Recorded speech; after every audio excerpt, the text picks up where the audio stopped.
Okay, we've just driven in to the Blue Seal Rochester parking lot, and we need to buy some soils. We look over at the selection that we have, and it seems like this is a daunting issue that we have to deal with. Let's take a look at how to make this a very simple and pleasant experience for you. The first thing to remember, there's really only two different types of products that we're looking at out here. First, potting soils.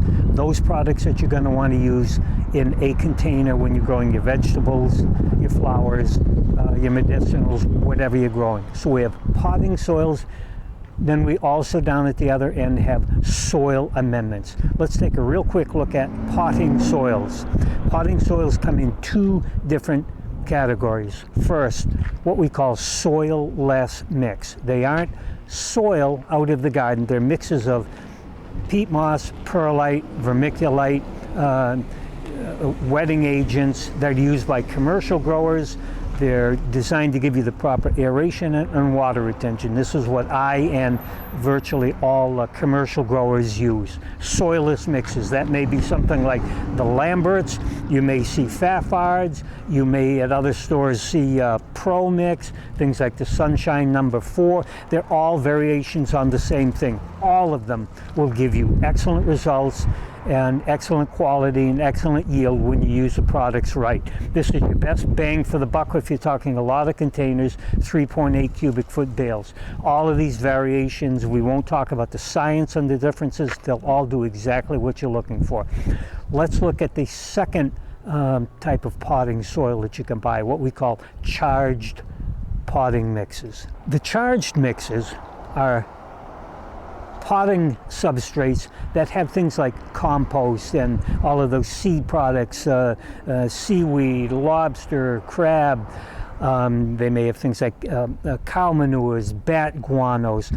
They're again what we call a charged mix. People use them and make the assumption that if I get a container, put this in, put my plant in, I'm going to be good for the whole season. What you have to remember is charged mixes are like bank accounts. As your plant grows, it's making withdrawals all the time. You're going to get to a point where now you're going to be overdrawn.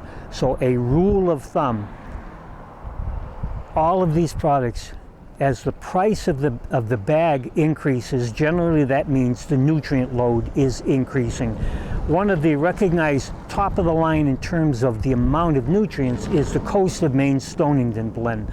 You can figure with that the nutrient load is going to be about 5 to 6 days of nutrient load per gallon of mix. So if you have something like a 5-gallon pot, you're looking at 5 times 5 or 6, 25 days, maybe 28 days of nutrient load. Then you're going to have to start adding supplemental nutrition in the form of something like a Jack's or Neptune's Harvest, whatever your choice is. But remember, these again will not carry you through the whole season.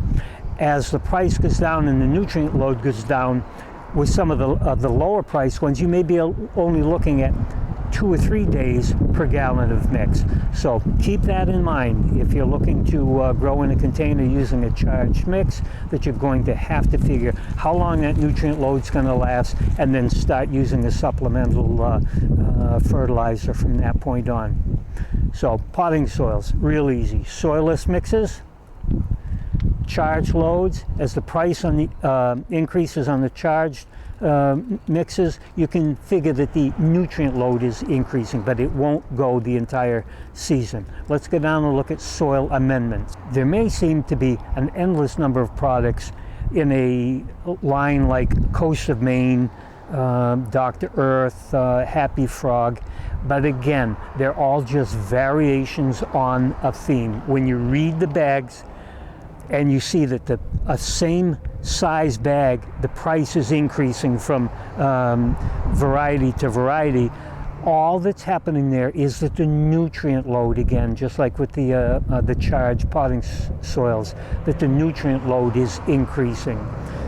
So there is no right, wrong, good, bad. All of these are fine products, and they'll do exactly what we want the product to do is to add organic components to your soil, increase the friability, that workability of the soil, balance the pH, add mycorrhiza and fungi. But your choice can be made by price and what you particularly like in that product. You want more lobster, you want more seaweed, you want more kelp.